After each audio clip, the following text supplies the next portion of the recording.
નમસ્કાર, આપ જોઈ રહ્યા છો ઇન્ડિયા ન્યૂઝ ગુજરાત અને હું છું આપની સાથે કોમલ અગ્રવાલ। શરૂઆત કરી સમાચારોથી। એ પહેલા મહત્વના સમાચારો ઉપર નજર કરીએ તો મોટા સમાચાર ગાંધીનગરથી સામે આવી રહ્યા છે। આપને જણાવી દઈએ કે ગાંધીનગરમાં મુખ્યમંત્રી ભૂપેન્દ્ર પટેલનો મોટો નિર્ણય લેવામાં આવ્યો છે। હવે મુખ્યમંત્રીના કાફલામાં માત્ર 3 ગાડીઓ જ શામેલ રહેશે। આપને જણાવી દઈએ કે વડાપ્રધાન નરેન્દ્ર મોદીની અપીલ બાદ સીએમએ ઘટાડ્યો છે કાફલો। ઈંધણ બચત અને સાદગી તરફ રૂખ કર્યો છે। ઈંધણ બચત અને સાદગી તરફ મુખ્યમંત્રીનું મહત્વનું પગલું લેવામાં આવ્યું છે। ઓછા વાહનો સાથે ઝડપી કામગીરી શક્ય બનશે, સૂત્રોએ જણાવ્યું।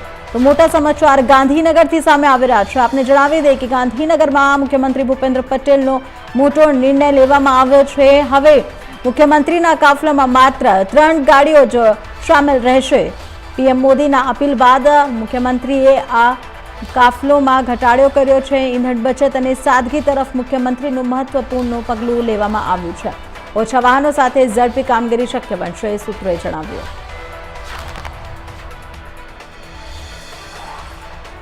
મોટા સમાચાર ગાંધીનગરથી, જ્યાં મુખ્યમંત્રી ભૂપેન્દ્ર પટેલનો મોટો નિર્ણય સામે આવ્યો છે। મુખ્યમંત્રીના કાફલામાં માત્ર 3 ગાડીઓ જ શામેલ રહેશે।